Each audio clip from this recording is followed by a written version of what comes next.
Welcome back. Now, later this week, Dr. Nkosana Dlamini-Zuma, the first female chair of the African Union, will be in London to deliver the annual Royal African Society lecture on 50 years of the AU. Now, if she were for some reason unable to make it, we've got an ideal replacement, a towering figure who was by Kwame Nkrumah's side as he argued and paved the way for this Pan-African institution. He is KB Assante.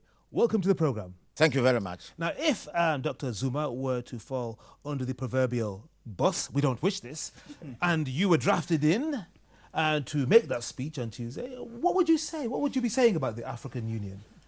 I don't think many would like to hear what I would have to say, because frankly, the African Union has not lived up to expectation, what we thought when we tried to establish it. And when I look back, as I often tell some friends, I think it doesn't pay to live for so long. What do you mean? I get so disappointed. If I'd gone away, say, even in 65, when Kwame Nkrumah tried to establish the African Union in Ghana and failed, I won't be so disappointed. What was it like being by Nkrumah's side at that time? Because for us, many of us, he's a myth, the legend, this amazing figure. But you were by his side as his secretary. What was that like? No, it was most exciting. You worked and you were not tired.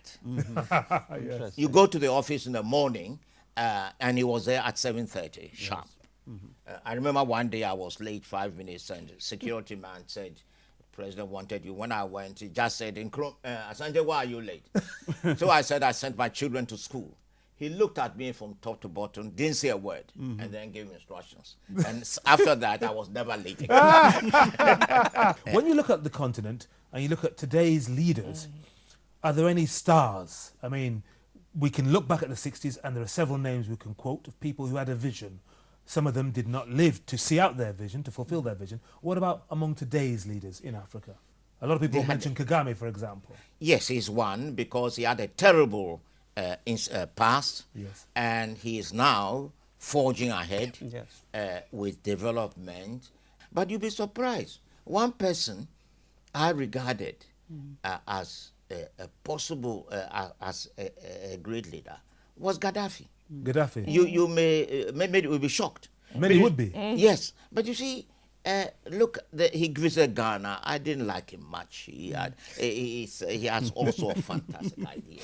But he did understand African unity, what Nkrumah tried to do.